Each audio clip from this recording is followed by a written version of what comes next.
안녕하세요. 거지근성 남자친구 어머님 때문에 파혼한 여성입니다. 가끔 외롭거나 힘이 들 때 사연을 들으러 오는데요.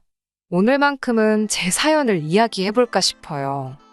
처음 남자친구를 알게 된 건 2년 전 가을이었습니다. 당시 저는 대학가에서 포장마차 분위기가 나는 작은 횟집을 운영하고 있었어요.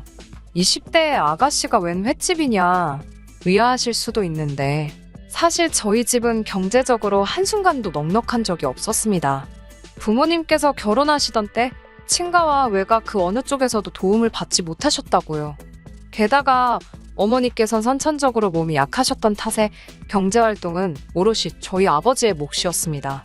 사정이 그렇다 보니 늘 저희 집은 경제적으로 빠듯했고 그나마 제가 중학교 졸업을 앞두었을 때 처음으로 저희는 반지하 월세에서 지상 빌라의 전세집으로 이사를 갔어요. 솔직히 저라도 공부를 잘해서 의사나 판검사라도 될 수 있었다면, 그래서 부모님을 가난에서 벗어나게 할 수 있었다면 좋았겠지만 저는 그렇게 특출난 학생은 아니었습니다. 노력을 안 해본 건 아니지만 제 상태는 누구보다 제 자신이 잘 알았지요. 이대로 대학에 간다고 한들 부모님 돈이나 까먹지 않겠나 싶어서 안 가겠다고 고집을 피웠어요. 하지만 부모님께선 절대로 안 된다고 무슨 수를 써서라도 제 대학 등록금은 내주실 테니 무조건 가라고 그러시더라고요. 대학을 안 나오면 이 사회가 저를 사람으로도 안 봐준다면서. 그래도 운이 좋게 서울 소재의 4년제 대학은 들어가게 되었습니다. 합격의 기쁨도 잠시, 바로 등록금 걱정이 되더군요. 부모님께선 걱정 말라 호언장담을 하셨지만 불안하고 괜히 죄송스럽고 그런 제 마음을 눈치채셨는지 부모님께서 저를 불러 통장 하나를 건네주셨습니다. 제가 어렸을 때부터 저를 위해 모으셨던 돈이라고요. 그날 저 부모님 앞에서 정말 눈물 콧물 흘리며 어린애처럼 울었습니다. 왜 나는 백화점에서 운동화 안 사주냐, 브랜드 잠바 입고 싶다며 철딱서니 어깨 굴던 지난날이 떠올라서 너무 죄송했거든요. 하지만 제가 자라는 동안 물가가 미친 듯이 올랐잖아요. 아버지가 모아주신 돈은 4년의 대학 생활을 충당하기엔 부족했습니다. 게다가 2학년으로 올라가던 해였습니다. 당시 저희 가족은 빌라에서 살고 있었는데 그 빌라 주인이 전세를 올리겠다고 통보를 해왔지요. 그 돈을 내지 못하면 찾아보나마나 지하 외에는 선택권이 없었습니다. 저나 아버지는 괜찮았지만 문제는 어머니셨어요. 앞서 말씀드린 바와 같이 저희 어머니는 건강이 매우 안 좋으셨거든요. 폐가 다른 사람들의 80% 정도밖에 역할을 해내지 못한다는 의사의 소견도 있었고, 저는 고민 끝에 아버지께서 저에게 주신 돈을 다시 돌려드렸습니다. 아버지는 괜찮다고 어떻게든 당신이 돈을 구해오겠다 하셨지만 직장에서도 잘리네만의 소리가 나오는 상황인 걸 알고 있던 저로서는 그런 아버지를 믿고 알아서 하시라고 내버려 둘 순 없었어요. 통장을 돌려드린 뒤 처음에는 학교를 그만두려고 했습니다. 제가 무슨 공부에 큰 뜻이 있는 것도 아닌데, 하지만 나중에라도 부모님께서 제가 학교를 때려친 걸 아시면 얼마나 스스로를 탓하시진 않을지 걱정이 되더라고요. 고민 끝에 저는 일단 휴학 신청을 하고 학교 앞 횟집에서 아르바이트를 시작했습니다. 횟집에서 아르바이트를 시작할 때만 하더라도 몸에 뜨는 기술이나 그런 거에 대단한 뜻이 있던 건 아니고 그곳이 가장 빨리 일을 시작할 수 있었고 시급도 다른 곳보다 나쁘지 않았기 때문이에요. 하루에 8시간 이상 웬만한 회사원들보다 더 오래 일하면서 많은 걸 배웠습니다. 솔직히 저희 교수님이 들으시면 뭐라 하실지 모르겠지만 강의실에서 듣는 강의보다 훨씬 유용한 피가 되고 살이 되는 삶의 지혜까지 배우는 듯 했어요. 그렇게 2년을 휴학하면서 돈을 모았습니다. 일단 돈을 벌기 시작하니까 돈 욕심이 생기더라고요.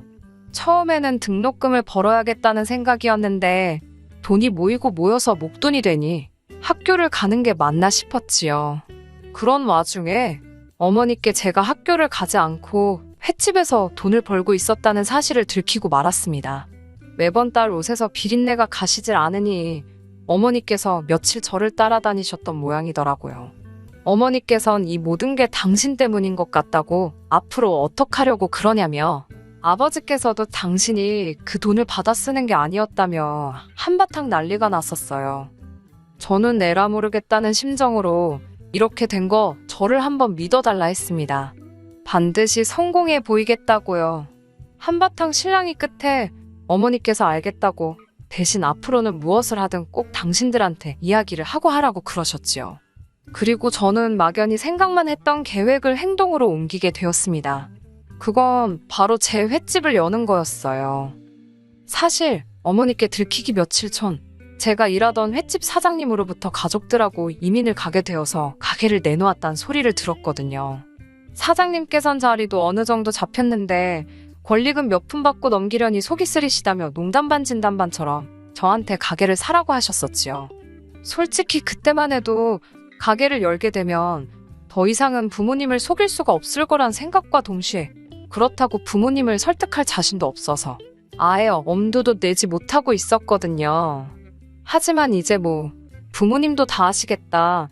그 가게를 사야겠다 싶었지요.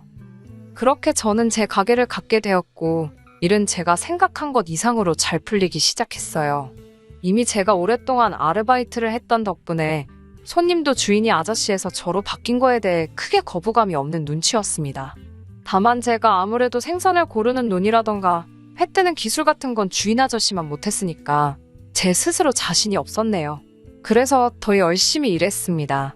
매일매일 새벽같이 직접 수산시장을 다녔고 작은 것 하나도 직접 해결하려고 노력했어요.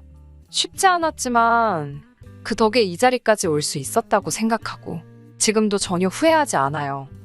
그렇게 횟집을 5년 넘게 운영했습니다. 성실하게 노력한 덕분인지 횟집 자체는 완전히 자리를 잡았어요. 하지만 별의별 일은 계속해서 일어나더군요. 술 먹고 시비가 붙는 사람들도 있고 서비스 달라고 들어눕는 사람도 있었고 심지어 먹고 돈을 안 내고 가는 사람도 있었어요. 남자친구와 처음 알게 되었던 그날도 쉬운 날은 아니었습니다. 서로 다른 테이블에 앉아있던 손님들끼리 싸움이 붙었거든요. 먼저 시비를 걸던 손님이 오히려 상대한테 얻어터졌는데 제가 여자라고 만만해 보였는지 그 화풀이를 저한테 하려 들었습니다. 급기야는 깨진 술병으로 절 위협하면서 말이에요. 모두가 겁을 먹고 주저하던 그때 남자친구가 나서서 그 손님을 맞고 경찰을 부르더군요. 그 일을 계기로 저희는 연락을 주고받게 되었고 얼마 지나지 않아 연인 사이로 발전했네요.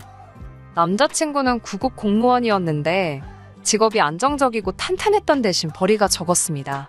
한 달 기준으로 치면 제가 3배는 넘게 벌더라고요. 하지만 정말이지 전 전혀 신경 쓰지 않았습니다.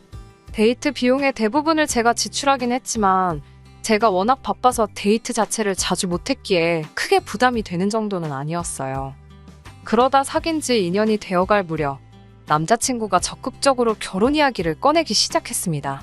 저는 결혼에 대한 확신도 없었지만 그렇다고 결혼을 안 하겠다는 주의도 아니었기에 솔직히 말해서 이만큼 사귀었으면 알 만큼 아는 것 같으니 결혼해도 나쁘지 않겠다 생각했어요. 결혼 이야기가 본격적으로 진행되면서 당연히 남자친구의 가족들도 만나게 되었지요. 물론 인사를 드리러 갈 때만 하더라도 이렇게 남자친구랑 헤어지게 될 줄은 상상도 못했지만요. 도착한 남자친구의 집에는 남자친구의 부모님뿐만 아니라 남자친구의 누나들까지 있었습니다. 저는 선물로 과일 바구니에 꽃을 사갔는데 누나 중 한 사람이 돈 많이 번다더니 손이 작다고 그러대요. 남자친구가 저희 집에 인사 올 때 가져온 것과 똑같이 들고 온 건데 알고나 하는 소린가 싶었지만 그냥 그러냐고 웃어 넘겼습니다. 말이 나와서 말인데 어머님이 3시까지 오라고 하셨거든요. 속으로 애매한 시간대다 싶었지요. 보통 주변 친구들 말이 예비 시댁에 도착하면 식사하고 후식 먹고 그러면서 이야기가 오간다 했는데 3시에 점심을 먹기는 늦잖아요. 아니나 다를까 점심은 안 주시더라고요. 그런 건 별로 신경 쓰지 않았습니다. 제가 사간 과일을 같이 먹으며 이런저런 이야기가 오가기 시작했어요. 어머님께서는 기다렸다는 듯이 제가 어느 학교를 나왔는지, 부모님은 무슨 일을 하시는지와 같은 것들을 물어보셨습니다. 남자친구 말로는 대략적인 건 이미 다 어머님께 자기가 말씀드렸다고 크게 신경 쓸 건 없을 거라고 했는데 사실 대학을 마치지 못한 게 자랑거리는 아니잖아요. 하지만 저에겐 딱히 컴플렉스도 아니었으니 솔직하게 말씀드렸습니다. 그러자 어머님께선 고졸인데 대학까지 나와서 공무원을 하고 있는 당신 아들하고 수준이 맞냐는 식으로 저를 무시하시더라고요. 게다가 옆에 있던 남자친구의 누나들까지 나서서는 사람이 돈이 전부가 아니라는 둥, 머리에 든 게 있어야 된다는 둥, 말 같지도 않은 소리를 해대기 시작했어요. 이때 남자친구가 나서서 그러지 말라고 한마디만 했어도 저는 가만히 있었을 겁니다. 하지만 남자친구는 실실쪼개며 웃기만 할 뿐 저를 위해서 한마디도 하지 않더라고요. 내가 뭐 때문에 여기서 이런 대접을 받고 있나 싶어서 맞다고 남자친구랑 말이 잘 안 통한다고 받아쳤습니다. 남자친구가 책상 앞에만 있어서 그런지 꽉 막힌 구석이 있다고 어쩔 때는 저 돈 받고 일하면서 안 답답한가 싶고 그렇다고 받아쳤지요. 그러자 어머님께선 저더러 돈 좀 번다고 벌써부터 당신 아들 무시하냐고 발끈하시더라고요. 저는 남자친구처럼 실실 웃으며 그럴 리가 있냐고 대꾸했고요. 솔직히 처음 인사드리러 간 자리였으니 제가 제 자신을 낮추고 어머님 비위에 맞춰드릴 수도 있었을 겁니다. 하지만 뭐가 그렇게 재밌고 즐거운지 남자친구는 어머님이나 언니들의 의도도 눈치채지 못한 채 제 편을 들기는커녕 멍청이 마냥 자리를 지키며 실실 웃고만 있더라고요. 게다가 집 이야기가 나오자 가관이었습니다. 저는 당시 시세 7억짜리 집을 가지고 있었어요. 당시 주변보다 저평가되어 있던 작은 평수의 아파트를 대출 없이 3억이 안 되는 돈으로 구입했는데 갑자기 집값이 미친 듯이 오른 덕분이었어요. 운이 좋았지요. 남자친구도 물론 이런 속사정을 알고 있었고요. 하지만 어머님께선 이 사실은 모르고 계셨는지 저에게 집은 어떻게 할 거냐고 물으셨습니다. 저는 남자친구와 얘기가 되어 있던 대로 제 아파트에서 시작하려고 한다고 말씀드렸어요. 대신 신혼집으로 들어가는 만큼 인테리어와 가정가구는 남자친구가 하기로 했다고요. 이를 듣곤 언니 중 한 명이 그럼 한 3, 4천이면 되겠다고 그러는데 어이가 없었습니다. 모르면 가만히나 있지 아무렇게나 떠들어대네 싶어서 아니라고 1억 정도 예상하고 있다고 했어요. 그러자 두 언니는 물론이고 어머님까지 눈을 동그랗게 뜨고는 저더러 제정신이냐입니다. 아무리 대학을 안 나왔어도 그렇지 세상 물정을 너무 모른다나요. 시집도 안 가고 어머님께 용돈 받아 쓰는 언니들한테 내가 왜 이런 소리를 들어야 하나 어이가 없어서 웃음이 나올 지경이었어요. 동시에 며느리감한테 제정신이냐고 묻는 게 더 제정신인가 싶었고요. 하지만 제가 따지고 든들 자기들이 실수했다는 걸 인정할 것 같지도 않아서 그건 제껴두고 일단 왜 1억이나 드는지부터 조목조목 설명해드렸네요. 솔직히 말하자면 오래된 아파트라서 일단 안을 싹 뜯어고쳐야겠다는 생각을 했었습니다. 그리고 가정가구도 오래오래 쓸 거니까 좋은 브랜드 제품으로 하고 싶었어요. 사람마다 생각하는 기준이야 다르겠지만 저는 대부분의 시간을 횟집에서 보내다 보니 집에서 머물 때만큼은 정말 편안하게 있고 싶었거든요. 남자친구도 자기가 모아둔 돈도 꽤 있고 어머님이 보태주실 거라서 1억은 거뜬하다 했기 때문에 어머님이 그렇게 놀라실 줄은 몰랐다고 말씀드렸지요. 어머님께서는 저와 남자친구를 번갈아가며 몇 초 동안 바라보시더니 알겠다고 하셨습니다. 대신 아파트 명의를 제 명의에서 공동 명의로 바꾸라고 하시더군요. 황당한 어머님의 말씀에 그건 곤란하다고 했습니다. 1억이 작은 돈은 아니지만 아파트 값에 비하면 반의 반도 안 되지 않냐고 계산이 안 맞는다고 했지요.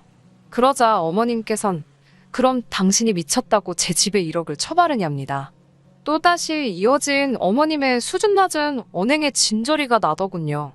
저는 어머님께 그 집에 저 혼자 살 게 아니고 어머님 아들도 같이 살 거라고 그리고 그 집에서 저보다 어머님 아드님이 더 많은 시간을 보내게 생겼다는 사실을 다시 한번 상기시켜드렸네요.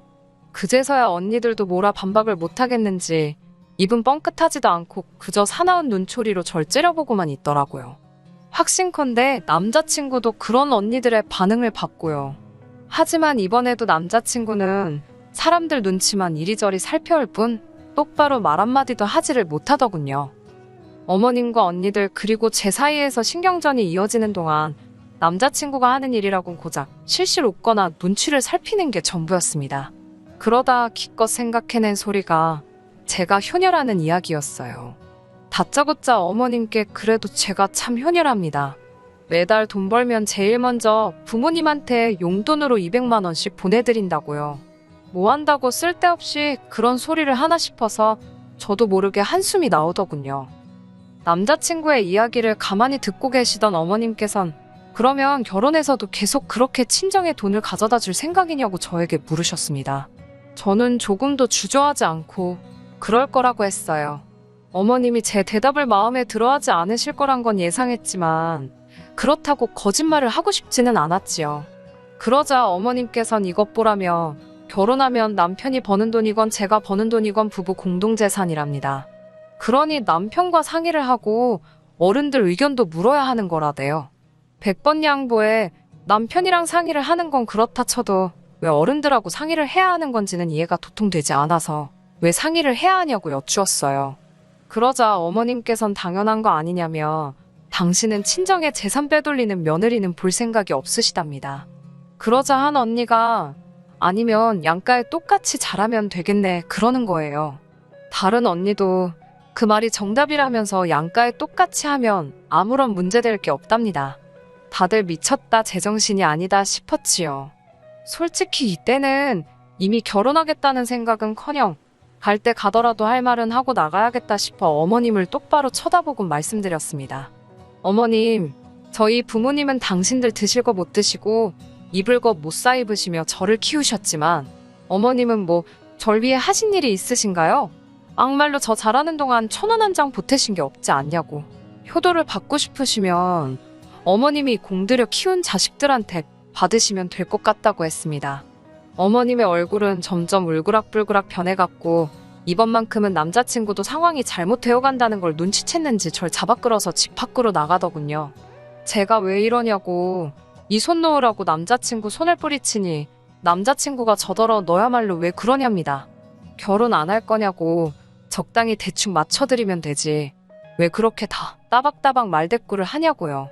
어이가 없어서 뭘 대충 맞춰드리냐고 그러다가 내가 지키지도 못할 말에 대답해서 코 깨일 일 있냐고 보아하니 당신 어머님 내 약벌이랑 그런 걸로 후려치기 하실 심산이신가 본데 어림없다 했습니다.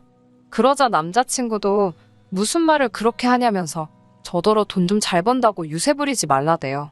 어이가 없어서 저는 남자친구더러 가서 당신 식구들한테 없는 티 좀 내지 말라고 그러라고 거지도 아니고 왜 남의 재산에 맘대로 숟가락을 얹으려 하는지 이해가 안 된다 했습니다.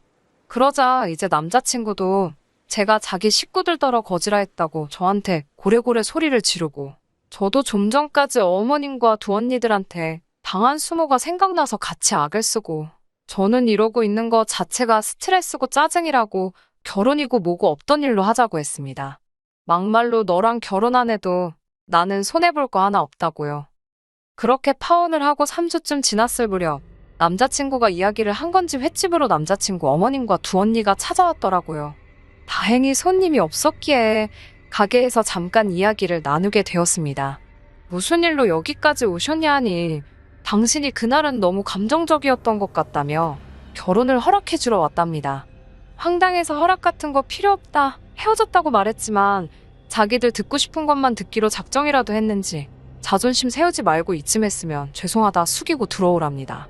그러면서 당신이 알아봤는데 공동명의로 바꿔야 세금 혜택도 있고 어쩌고 저는 됐다고 그렇게 아드님 저한테 장가 보내고 싶으시면 집값이 7억이니 7억 들려서 보내시라 했습니다. 그러면 한번 생각이나 해보겠다고요. 어머님은 저더러 도둑놈 신보라며 소리를 지르셨고 저는 세상 천지에 물어보라고 우리 둘 중 누가 도둑놈 신본가라며 따지고 들었네요. 결국 제가 남자친구에게 전화를 걸어 네 가족들 좀 데려가라고 안 그러면 경찰에 영업방해로 신고하겠다고 악을 썼습니다. 그리고 얼마 지나지 않아 세 사람 모두 시근덕거리며 가게를 나가더라고요. 그냥 내보내자니 억울하고 그렇다고 머리채를 잡을 수도 없어서 나가는 뒤통수에 소금 한 바가지 허부어버렸습니다. 그리고 지금 그러니까 요즘에 들어서야 남자친구도 이별을 확실히 받아들였는지 더는 연락이 없네요. 잘된 일이지요. 요새는 내년에 여는 이웃점 준비로 정신이 하나도 없어요. 마음 같아선 여기다 제 횟집 주소 딱 알려드리고 싶네요. 앞으로는 더 좋은 일만 있었으면 좋겠습니다. 끝까지 들어주셔서 감사합니다. 오늘의 사연은 여기까지입니다. 구독과 좋아요, 알람 설정 부탁드리고 더 좋은 사연으로 다시 찾아뵙겠습니다. 감사합니다. 신바람 사연 아파트, 오늘의 사연 시작하겠습니다. 안녕하세요. 딸 하나를 키우고 있는 돌싱 30대 여성이에요. 남편과는 지인의 소개로 만났습니다. 남편은 평범한 직장인으로 중소기업을 다니고 있었고, 나이는 저보다 3살이 많았지요. 저희가 서로 빠져드는 데는 오랜 시간이 걸리지 않았습니다. 남편이 말하길 제가 차에서 내리는데 요정이 내리는 줄 알았답니다. 저는 남편의 따뜻하고 다정한 말투에 반해버렸고요. 그렇게 서로 콩깍지를 쓴 채로 인연을 만났습니다. 당시 남편에게 이야기를 하진 않았지만 나이가 30을 넘어서니까 조금씩 조급한 마음이 들더군요. 주변에 친한 친구들이나 언니들이 시집가는 걸 보면서 조급한 마음은 심란해지기까지 했고요. 그렇다고 쫓기듯이 결혼하는 것도 내키지는 않았고, 사실 말이 나와서 말이지만 시집가서 잘 사는 친구들이 있는가 하면 시어머니나 신우 때문에 혹은 육아로 고생하는 친구들의 이야기도 심심치 않게 들려왔거든요. 그런 이야기를 들을 때마다 좀 전에 먹은 음식이 속에 얹힌 것 마냥 갑갑한 게, 저도 도무지 제 마음을 알 수가 없어서 쉽사리 남편에게 결혼 이야기를 꺼내질 못했어요. 하지만 남편은 저희가 사귄 지 2년째 되던 날 저에게 프로포즈를 해왔습니다. 사귀는 순간부터 저와 결혼하기로 마음먹고 있었다더군요. 드라마에서 나오는 고급 레스토랑에서 장미꽃과 다이아 반지를 받는 그런 프로포즈는 아니었지만, 그래도 남편의 듬직하고 진심 어린 모습에 저는 기쁜 마음을 숨길 수가 없었어요. 저는 그동안 고민했던 것이 무색할 만큼 결혼하자는 그의 말에 좋다고 대답했습니다. 남편은 대학을 수도권에서 졸업했고 이후로 직장 생활을 위해 서울에 자리를 잡았다고 했어요. 그나마 대학을 다닐 때는 본가에서 통학을 했는데 서울에 있는 회사에 취직을 하면서 아예 독립을 했다고요. 남편이 말하길 어머님께선 자기가 자취하는 동안 1년에 한두 번이나 찾아오셨을까 싶을 정도로 아들의 사생활을 존중해 주시는 분이랍니다. 저 역시 사생활을 중요하게 여기는 사람이었기에 그런 남편의 말은 듣던 중 반가운 소리였지요. 저는 순진하게도 남편의 말을 철석같이 믿었습니다. 하지만 사람은 겪어보지 않으면 모른다는 그 말이 정말 딱이더군요. 남편이 아들로서 본 어머님과 며느리로서 제가 본 어머님은 완전히 다른 사람이었어요. 어머님의 유별난 성격을 알게 된 건 결혼식을 올리고 나서였습니다. 상견례 자리에서는 필시 당신의 이미지 관리를 하셨던 거겠지요. 상견례 자리에선 부적의 비읍소리도 하시지 않으셨으니까요. 다만 돌이켜 생각해보면 한 가지 마음에 걸리는 일이 있었습니다. 무슨 이야기를 하다가 그렇게 된 건지는 기억이 나지 않지만 종교 이야기가 나왔거든요. 저희 친정 부모님은 서로 다른 종교를 가지고 계신데 그 이후로 뭐 서로를 힘들게 하시고 그런 건 전혀 없습니다. 어머님께선 그 이야기를 들으시곤 당신도 똑같다며 당신은 다른 사람들이 어떤 종교를 믿고 따르던지 전혀 개의치 않는다 하셨습니다. 당신도 마음이 복잡할 때면 당신이 믿고 따르는 분을 찾아가 여러 가지 조언을 구하곤 하신다면서요. 솔직히 상견례 자리에선 어울리지 않는 대화였지만 어머님께서 워낙 열과 성을 다해 말씀을 하셨기 때문에 20분 가까이 저희 부모님이나 저나 꼼짝없이 듣고 있을 수밖에 없었어요.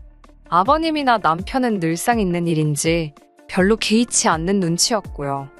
하지만 신혼여행에서 돌아온 날 어머님이 말씀하셨던 그 믿고 따르는 그것이 무엇을 의미하는지 확실히 알게 되었습니다. 저희 어머님은 산신령이라고 일컫는 사람을 따르며 그 분이 써주시는 부적이라면 사적을 못 쓰셨지요. 처음에 그 사실을 알게 되었을 땐 얼마나 난처하고 난감하던지. 저희 부모님이나 어머님 아버님이나 당신들 사는 집 노후 준비는 그럭저럭 되어 있으셨지만 그렇다고 결혼하는 자식들 집 한 채씩 톡톡 싸줄 만큼은 아니셨습니다. 도움을 받으려면 받을 수도 있었겠지만 남편과 도달했던 결론은 우리 힘으로 한번 시작해보자였어요. 살다가 정말 어렵고 힘든 순간이 오면 그때 기대는 한이 있더라도 일단은 우리가 알아서 해보자는 거였지요. 신혼의 패기였다고 할까요? 아무튼 그렇게 남편이 모아둔 돈 6천에 제가 모아둔 돈 5천, 그리고 전세대출을 받아 서울 외곽에 있는 작은 빌라에 들어가기로 계약을 하게 되었네요. 하지만 이사를 앞두고 생각지도 못한 문제가 생겼습니다. 저희 계획대로라면 식을 올리기 3일 전 이사를 마치고 들어올 가정가구도 전부 배송을 받는 것이었어요. 그런데 기존에 살던 세입자와 집주인 간의 감정 싸움이 일어나면서 기존 세입자가 약속된 날짜에 집을 비워주지 않았네요.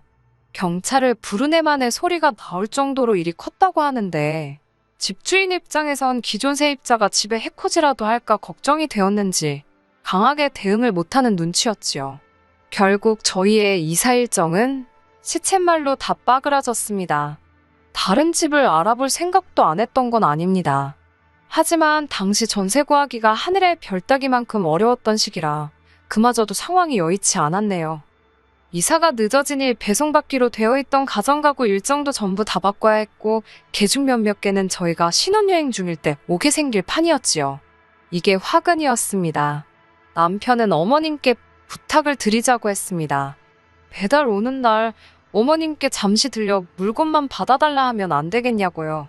솔직히 말하자면 제 입장에선 불편하기도 했고 죄송하기도 해서 내키지는 않았습니다. 마음 같아선 더 가까이 사는 친정부모님께 부탁을 드리고도 싶었네요. 하지만 당시 외할머니께서 많이 편찮으셨고 그 병간호를 저희 어머니가 도맡아서 하시다 보니 제 일까지 부탁드리기가 어렵더라고요. 아무튼 이러한 이유로 신혼집 비밀번호를 어머님께서 알게 되신 거예요. 신혼여행을 하는 동안 어머님께서 가정가구가 다 도착한 것 같다 연락을 주셨고 감사하다 했습니다. 귀찮으셨을 텐데 별말 없이 해주신 어머님께 감사해서 화장품도 선물로 샀어요. 그렇게 4박 5일의 신혼여행을 마치고 집에 도착한 저희는 특히 저는 경악을 금치 못했습니다.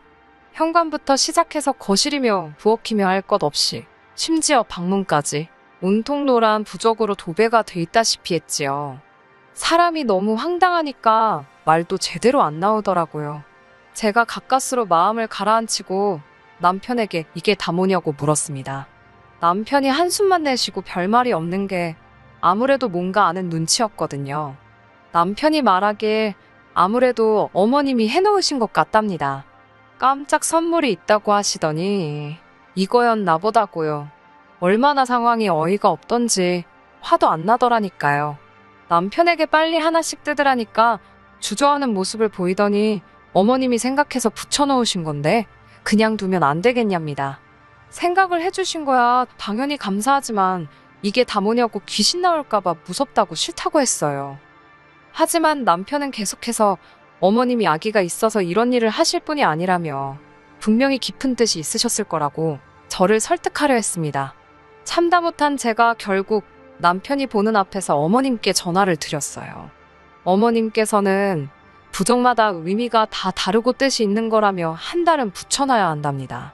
그 집에 뭐가 있어서 이사하기 전부터 말썽이 있었던 거라고요. 말도 안 된다고 받아치고 싶었지만 이제 막 시골리고 며느리가 된 제 입장에서 꼬치꼬치 따지기도 어렵더라고요. 결국 눈 딱 감고 한 달만 내버려 두기로 했습니다. 하지만 막상 한 달이 다 되어가자 남편은 이 부적 때문인지 하는 일마다 요즘 잘 풀리는 것 같지 않냐며 소위 연막을 치더라고요. 저는 그 말을 솔직히 들은 채도 하지 않았어요. 퇴근하고 집에 들어올 때마다 현관문을 열면 제일 먼저 눈에 띄는 게 부적이었는데 소름이 돋는 것 같았거든요. 약속대로 한 달이 되던 날 제가 다 떼내었는데 남편이 몹시 서운해하던 게 지금도 생각이 나네요. 어머님께서도 꽤나 기분이 상하신 눈치였지만 제가 사과할 일도 아닌 것 같아 모른 채 넘어갔습니다. 그리고 얼마 후 저는 임신을 했습니다. 처음부터 저는 딸이든 아들이든 성별은 개의치 않았어요. 어느 쪽이든 하나만 낳아 잘 기르는 게 제 꿈이자 목표였으니까요.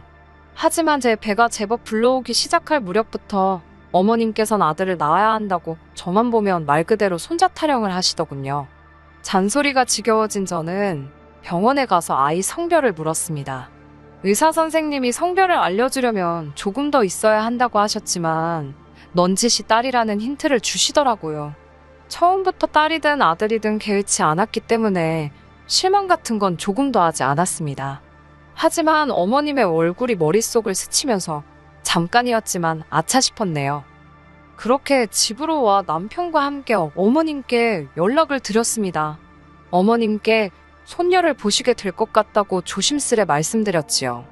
어머님이 워낙에 손자를 보고 싶어 하셨기에 크게 노하시거나 실망하시지 않을까 걱정을 했는데 어머님의 반응은 제 예상과는 많이 달랐습니다.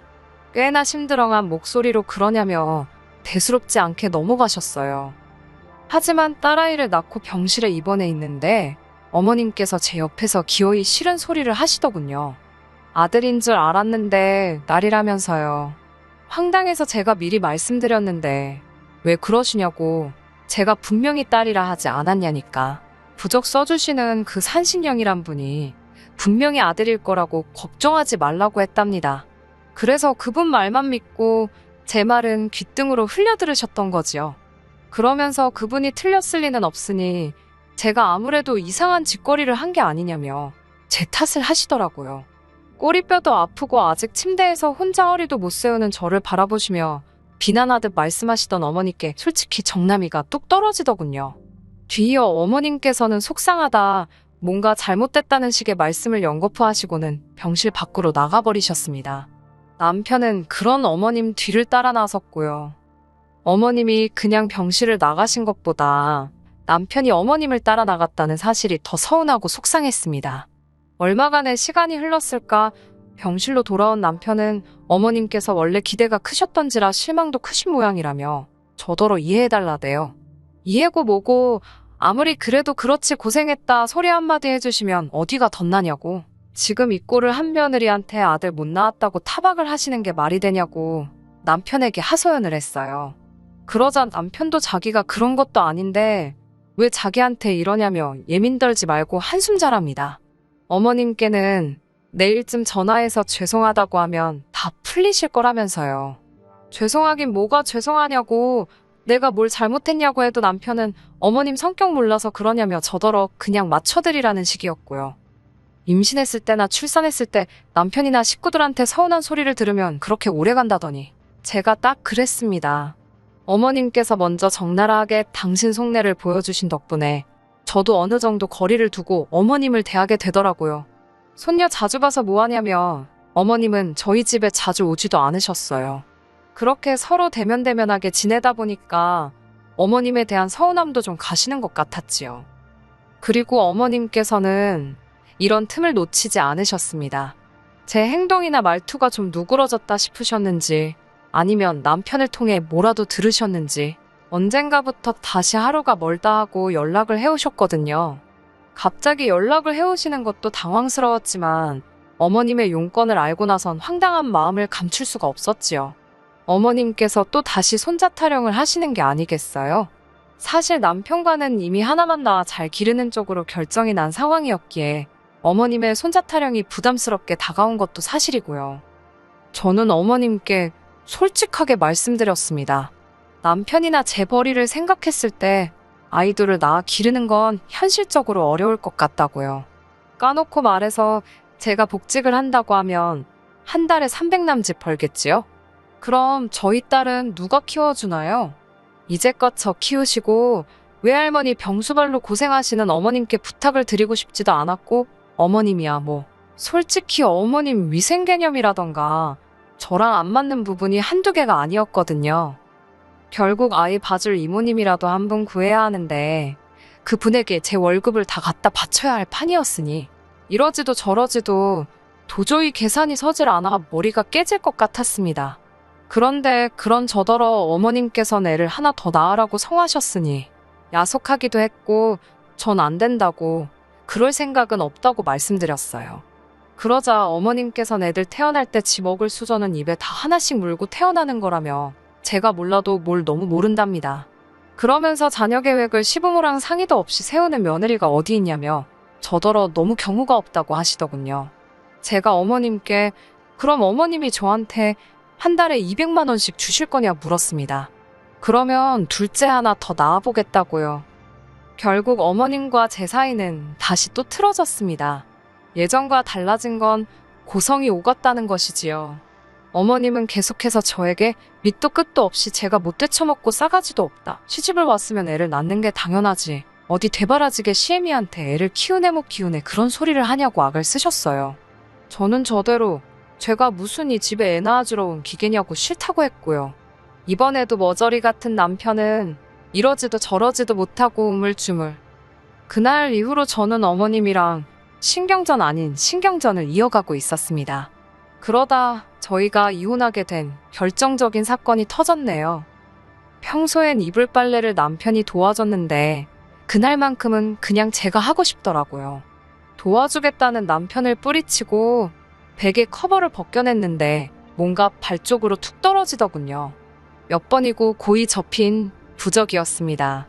최근에 어머님께서는 오신 적이 없었긴 한데 그래도 어머님 말고 누가 이런 짓을 했겠나 싶어서 씩씩거리며 전화기를 찾았어요. 그런 저에게 남편이 무슨 일이냐고 왜 그렇게 화가 나 있냐 묻길래 저는 씩씩대며 남편에게 부족을 보여줬습니다. 어머님이 이런 걸 내 베개에 넣어두셨다고 진짜 왜 이러시는지 모르겠다고 화를 냈어요. 가만 못 넘어간다. 어머님께 다 따질 거라고 하니까 가만히 있던 남편이 그러지 말라며 저를 붙잡았습니다. 이거 놓으라고. 이제 진짜 노란색만 봐도 넌더리가 나고 소름이 끼친다니까. 남편이 자기가 넣어놨답니다. 예상치 못한 남편의 말에 제가 그게 무슨 소리냐고 당신이 이런 걸 왜 넣어뒀냐고 물었어요. 돌이켜 생각해보니 일이 있기 얼마 전 남편이 시댁에 혼자 다녀온 일이 있었거든요.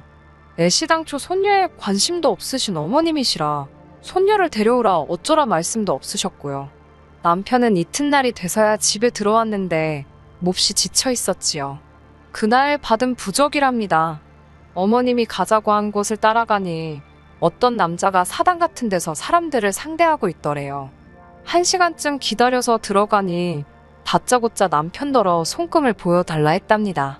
남편 말로 본인은 정말 보여주기 싫었다는데 그건 제 알바가 아니고 아무튼 내키지는 않았지만 어머님의 방광요로 인해 어쩔 수 없이 손금을 보여주니 그 부적을 써주더랍니다. 손금 보고 부적 쓴다는 소리는 또 처음 들어본지라 어이가 없고 어머님도 여러 가지 의미로 대단하시다 싶더군요. 아무튼 그렇게 그 부적을 50만 원을 주고 샀다면서 어머님이 제 베개 속에 넣어두라 하셨다고요. 그러면서 남편이 한다는 소리가 죽은 사람 소원도 들어준다는데 산 사람 소원 못 들어주겠냐는 생각으로 그 부적을 제 베개에 넣었답니다. 남편의 말을 들으니 소름이 확 끼치더군요. 저는 남편에게 언제까지 어머님의 그 말도 안 되는 소리를 들어드리며 살 거냐고 따졌습니다. 하나 있는 손녀나 예뻐해 주시면 얼마나 좋냐고 안 낳겠다는데 왜 자꾸 손자 타령을 하면서 이렇게 사람을 힘들게 하시는지 모르겠다고 분통을 터뜨렸지요.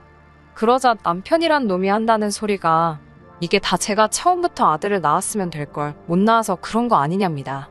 그래도 전에는 어머님의 말도 안 되는 행동과 언행에 최소한 남편이 미안해하는 모습이라도 보였었는데 이번에는 같이 목소리를 높이니까 어처구니가 없더라고요.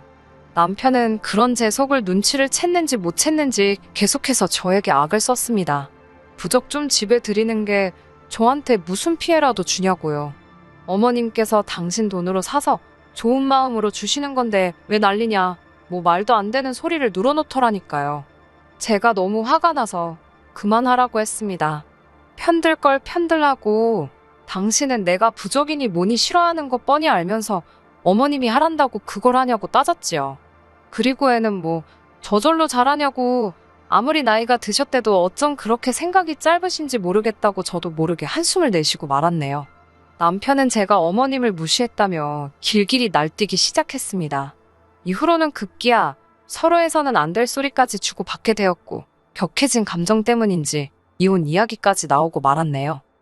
솔직히 딸아이를 생각하면 이혼만큼은 피하고 싶었던 게 사실이에요. 전부 다 이야기할 수는 없지만 사실 이전에도 남편과 헤어지고 싶은 순간들이 있었고요. 그때도 오로지 딸아이만 생각하며 참아왔지요. 하지만 전 깨닫고 말았습니다.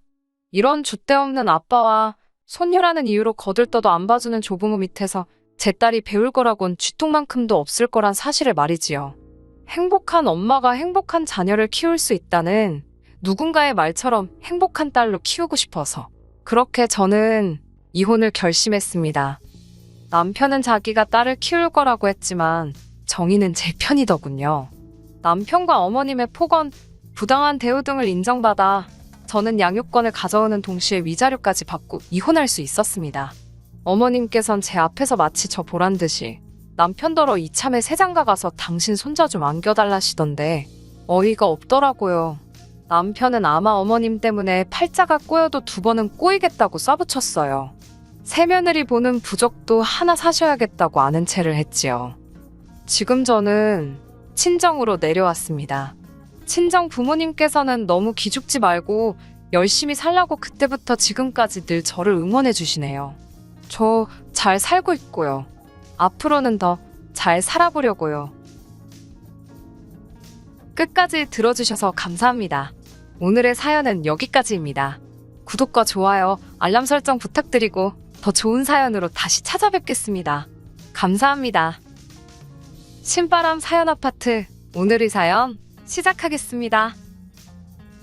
안녕하세요. 이중인격 같은 남자친구와 파혼한 30대 여성입니다. 사귈 때는 정말 몰랐네요. 그렇게 경우 없는 집구석에서 가정교육도 똑바로 못 받아 처먹은 인간인지 결혼까지 생각했던 남자친구와는 대학을 다니면서 알게 된 사이입니다. 오랫동안 친구로 알고 지내다 본격적으로 사귀기 시작한 건 30이 넘어서였어요. 적지 않은 나이에 사귀기 시작해서 그런지 풋풋한 설렘은 없었지만 그래도 오랫동안 알고 지내서인지 같이 있으면 편하고 말도 잘 통했지요. 쓸데없이 내숭을 떨지 않아도 되었고 가식적일 필요도 없었고요. 마음 편하게 제 자신을 보여줘도 아무런 부담이 없는 사람이라 좋았습니다. 대학생 때 만났고 이후로는 친구로서 편하게 지냈기 때문에 남자친구의 집안이라던가 재정 상황에 대해서는 크게 관심을 둔 적도 그다지 궁금하지도 않았습니다. 씀씀이가 크지 않다는 정도야 보고 겪는 게 있으니 어느 정도 눈치는 채고 있었지만 이거야 각자 성격이나 성향에 따라 다른 것이니 그것만 보고 남자친구가 돈이 많네 적네 그런 판단은 굳이 할 이유가 없었지요. 하지만 연인이 되고 나니 같이 보내는 시간도 길어졌고 대화의 주제도 전과 달리 다양해져 갔습니다. 남자친구에 대해 남들은 모르는 것들은 저만 알고 싶어졌고요. 예를 들어 남자친구가 어렸을 땐 어떤 아이였는지, 학창시절은 어땠는지, 부모님과의 관계는 어떤지 그런 것들이요. 남자친구의 가정이랄까 배경은 제 상상과는 많이 달랐습니다. 워낙에 사람들과 잘 어울리고 잘 웃는 사람이었기에 그런 어려움이 있었을 거라고는 상상치 못했네요.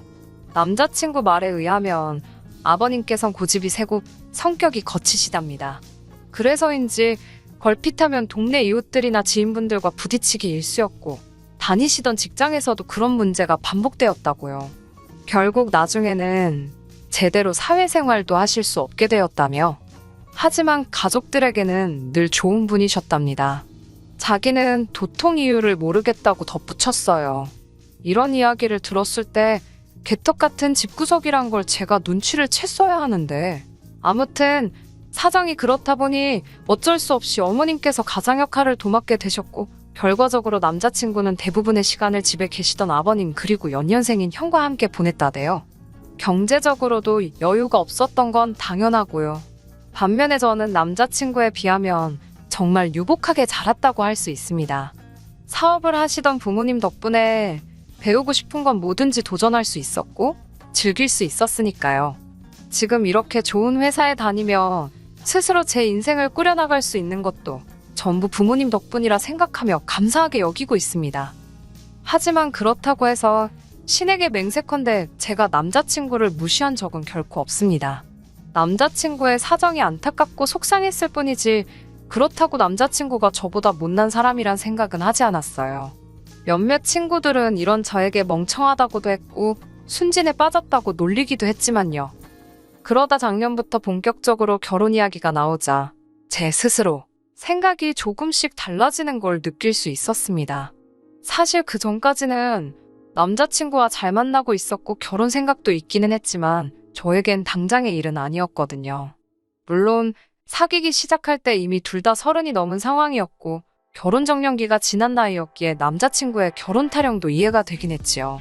하지만 당시 저는 해보고 싶은 일도 많았고 그리고 까놓고 이야기해볼게요.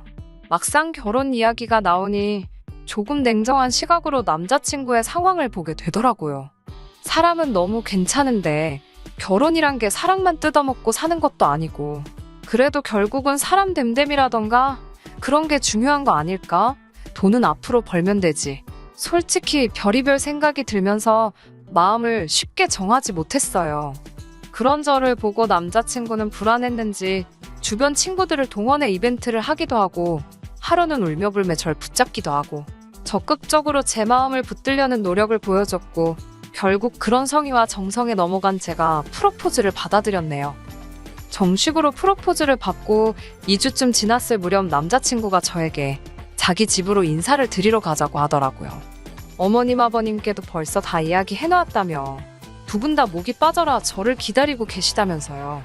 그렇게 며칠 뒤 저는 남자친구 본가에 가게 되었습니다. 당연히 빈손으로 갈 순 없었으니 지인들의 추천을 받아 홍삼 세트를 사들고 인사를 갔지요. 남자친구는 직장 문제로 나와 살고 있었고 본가에는 어머님 아버님과 남자친구의 형이 있었습니다. 남자친구의 형은 별거 중으로 몸만 쫓겨났다고 들었어요. 듣기로는 7살 난 딸도 있다던데 그 딸 얼굴도 못 보고 있다고요. 뭘 얼마나 잘못했길래 그렇게 쫓겨났냐는 제 질문에 남자친구는 솔직히 형은 그다지 잘못한 게 없는데 형수가 유난스러워서 그렇다는 식이었습니다. 하지만 이유가 정확히 뭔지 말해주지는 않더라고요. 궁금했지만 남편도 아니고 남자친구인데 캐묻는 것도 매너가 아닌 것 같아서 더는 묻지 않았습니다. 그때만 해도 어리석게도 결혼이 가족 간의 결합이라고 생각은 못하고 내 남자친구만 멀쩡한 사람이면 괜찮은 사람이면 된다고 생각한 거지요. 어머님 아버님은 저에게 궁금한 게 많으신 눈치였습니다. 이런저런 질문을 많이 하셨거든요. 제가 어느 초중고를 나와 어느 대학을 갔는지, 부모님께서 무슨 일을 하시는지, 지금 살고 있는 집이 자가인지 아닌지 등 솔직히 말하자면 이런 질문까지 하시는 건가 싶을 만큼 조금은 껄끄러운 이야기들도 오갔네요. 아무래도 며느리감이라 생각하시니 그러신가 보다고 처음에는 그렇게 생각했습니다. 하지만 시간이 지날수록 어쩐지 제 흠을 잡으려고 그러시는구나 싶더라고요. 유치한 생각이지만 어떻게든 제가 당신 아들보다 못한 구석을 찾아내고 싶어서 안달이 나신 분들 같았달까요? 그러다 제가 1차로 열받는 일이 있었는데 무슨 이야기를 하다가 부모님이 무엇을 물려주셨냐 그런 이야기가 나왔습니다. 저는 생각지도 못한 아버님의 질문에 당황했지만 그래도 최대한 침착하게 건강한 신체를 물려주셨다고 웃으며 대답했어요. 그러자 아버님께서는 너는 무슨 안경 쓰고 있으면서 네가 건강하다고 말하는 거냐고 무안을 주시더군요. 그러더니 아버님께선 너희 가족 전부 다 안경을 쓰냐고 물어보셨습니다. 아버님의 질문을 들은 순간 저는 예비시댁에 인사하러 가면 별별 이야기를 다 듣게 된다던 선배 언니의 이야기가 떠올랐는데 정말이지 언니 말대로 정말 별걸 다 물어보신다 싶더라고요. 물론 집에서 라섹이니 라식이니 수술에 관한 대화가 없었던 건 아닙니다. 하려면 얼마든지 할 수 있는 여유도 있었고요. 하지만 저나 저희 부모님이나 안경을 쓰는 데 있어 크게 거부감이나 불편함을 느끼지 못하고 있던 터라 굳이 수술을 할 이유를 찾지 못했네요. 아무튼 제가 그렇다고 저희 가족 모두 안경을 쓴다고 대답하자 지금도 그때 아버님이 보여주신 표정을 잊을 수가 없네요. 아버님께선 말 그대로 드디어 무슨 건수 하나 잡았다는 표정으로 제게 너네 가족 다 하자가 있어 하자가 라고 말씀하셨습니다. 저나 부모님이 무슨 물건도 아니고 사람한테 하자가 뭔가 싶었지요. 제 귀를 의심했습니다. 아버님께 지금 뭐라고 하셨냐고 되물으니 저더러 삐품 모르냐고 아주 세기를 박으시더군요. 게다가 남자친구의 형이라는 작자가 옆에서 실실거리더니 삐품은 길가에 내놓고 파는 건데 수리는 되나 이러는 게 아니겠어요. 무례한 두 사람의 대화에 충격을 받은 제가 무슨 말을 그렇게 하냐고 받아쳤습니다. 아버님께 아주버님은 별거 중이라고 들었는데 그럼 뭐 반품된 거냐고 따졌어요. 쓰던 걸 누가 사가기나 할지 걱정이라고요. 어른한테 그렇게 말하면 안 되는 거였지만 도무지 그냥 넘어갈 수가 없었습니다. 저뿐만 아니라 저희 부모님한테도 막말을 하신 거나 다름이 없었으니까요. 그러자 아버님께서는 저더러 제정신이냐고 경우도 없고 싸가지도 없다며 악을 쓰시더군요. 형이라는 작자도 얼굴이 벌개져가지곤 뭐 이런 거랑 결혼을 하겠다는 거냐며 남자친구에게 삿대질을 해댔고요. 집구석 잘 돌아간다. 꼴 같지도 않네. 별의별 생각이 다 들더라고요. 아버님께선 저더러 웃자고 한 소리에 죽자고 달라든다며 무서워서 뭐 말이라도 한마디 하겠냐고 고래고래 소리를 지르시더니 급기야 짜증낸다며 안방으로 들어가시는 게 아니겠어요? 저도 너무 열받아서 자리를 일어나려는데 남자친구가 저를 붙잡았습니다. 이 손 놓으라고 하니까 남자친구는 자기 아버지가 원래 개그하는 걸 좋아하시고 장난이 좀 지나치셔서 그렇다며 한마디로 아들들만 키우셔서 그렇답니다. 아들만 둘씩 있는 집은 원래 이렇게 말이 막 오가기도 한다면서 저더러 조금만 이해해달라더군요. 100번 양보해서 그렇다 치고 넘어가야 하나. 그러면서 저는 남자친구에게 너는 꿀 먹었냐고 아무리 그래도 아버님이 저렇게 경우 없이 말씀을 하시면 너라도 나서서 나한테 그러시지 말라고 따끔하게 한마디 했어야 하는 거 아니냐고 따졌어요. 그러자 남자친구가 2번 다시는 이런 일 없게 하겠다며 한 번만 참아달라고 사정사정을 하더군요. 안달복달하는 남자친구의 모습을 보곤 그래 내가 어른 이겨먹어 뭐하겠냐 싶어서 알겠다고 했어요. 그러자 남자친구가 이번엔 그러면 아버님한테 죄송하다 소리 한 번만 해주면 안 되냐입니다.